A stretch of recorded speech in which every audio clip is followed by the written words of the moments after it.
almost nobody learns mandolin as their first instrument.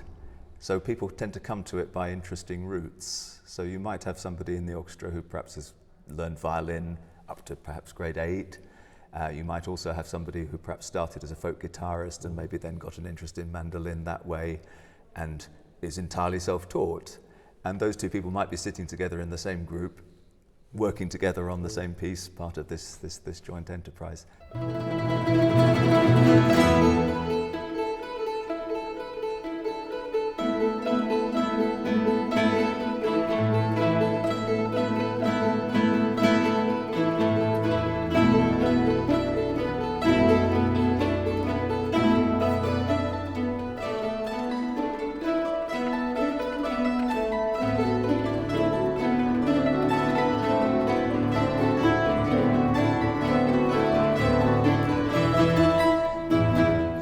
I really like playing stuff that's been written for a mandolin orchestra, and that's pretty niche. So we're really lucky. We've had contacts with a composer in Australia who's written one of the pieces we're playing at the moment, and we're playing a piece by Eileen Pakenham, who wrote for a mandolin orchestra. And when people write for the instrument, you get the opportunity to sort of stretch it to its full capacity, as it were.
This is a very nice story, actually.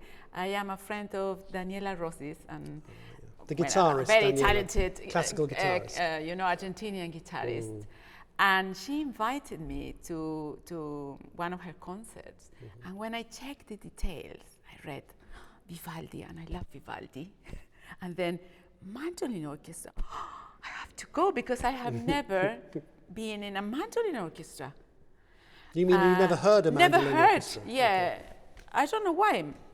And then, so I went to the concert, and I had, immediately, I fell in love with the magical sound of the mandolas and mandolins.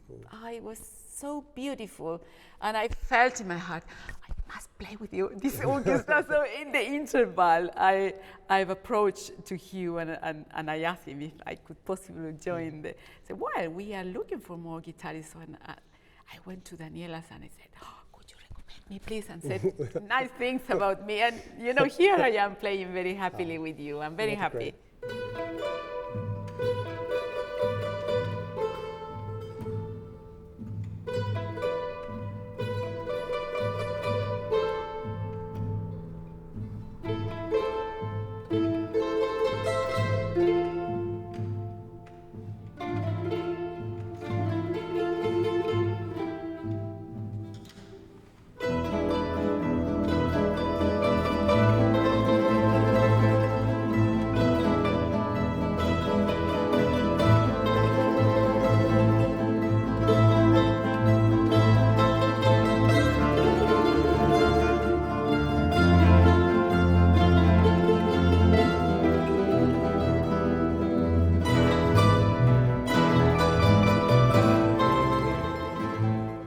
Well, the Moonlight thing came from the origins of the orchestra. It started life in around 2002. We're not quite sure, but we think around 2002.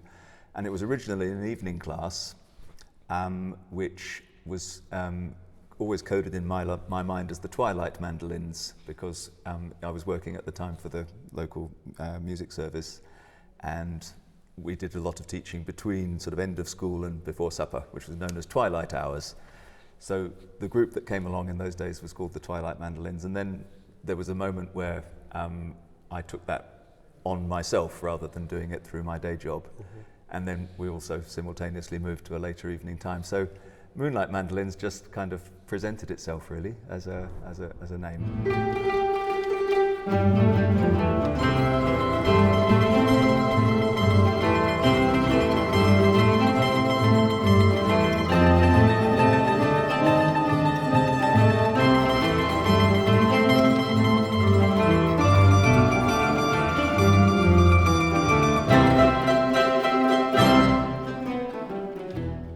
I think one of the things that's special about it is that we have basically had the same director for more or less all of its time. And when we didn't have Hugh, we had Anna, who very much followed on in Hugh's footsteps, and Hugh still played with us. So I think we've had the benefit of a constant sort of direction that the music has taken, because we've had stability of director.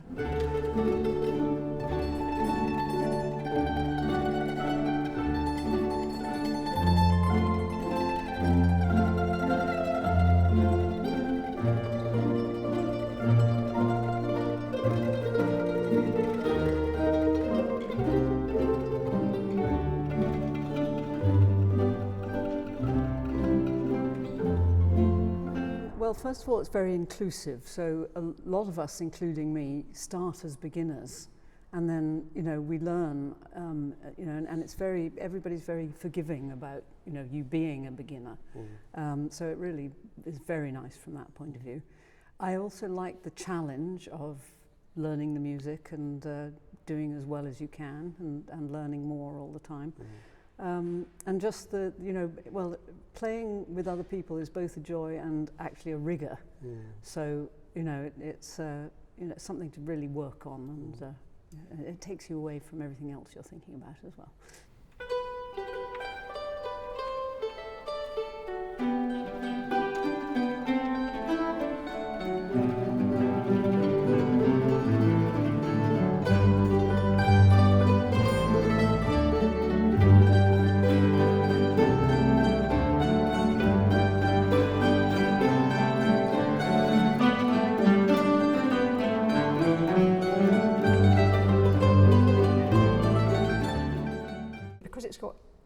It's got a mixture of abilities, and there's nobody's told you can't join because you can only play 2 or 3 notes. There are some people who were there right at the start, a core of about 3 or 4 or 5 of us. New people are coming in all the time with sort of different levels of skill and keeping it alive. And also we play, sometimes we've played quite challenging things that I found are a bit much for me, but we play quite a mixture of music, so I think it suits everybody.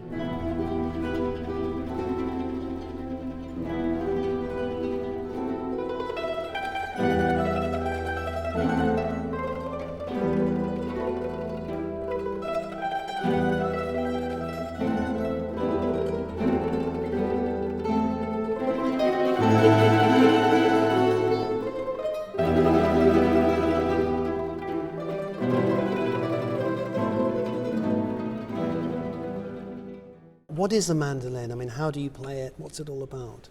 It's really a small member of the lute family originally. The one we're familiar with today is strung with metal strings, and it's tuned like a violin with G, D, A, E in unison, and is usually played with a plectrum. Old mandolins in the 18th century were played with plectra, but before then usually a feather or a quill would have been used.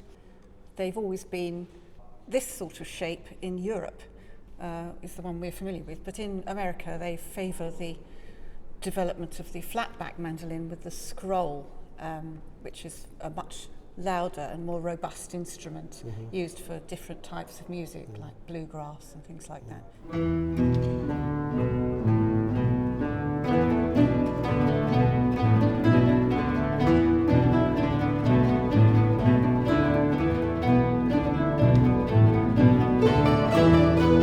You played the mandola, Yes. also known as the octave mandolin. Could you Yes. tell us a little bit about that instrument? Well, as the name suggests, it's tuned an octave lower than a mandolin. It's a bigger instrument. It doesn't quite, therefore, take the place of the viola in an ordinary string orchestra because it's not tuned the same as a viola, but it does fill that same space. I find it quite a challenge to play, but very rewarding.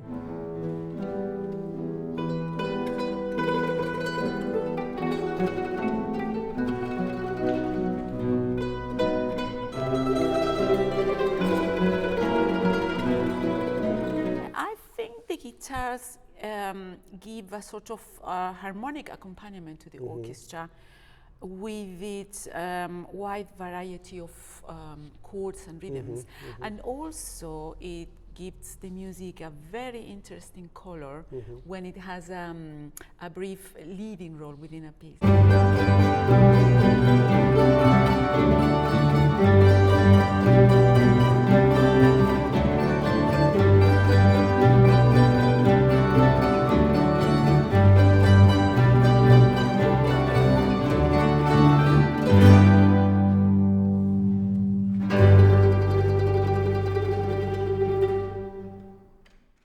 They're put together very much like a string orchestra, a normal string orchestra, but with plucked strings.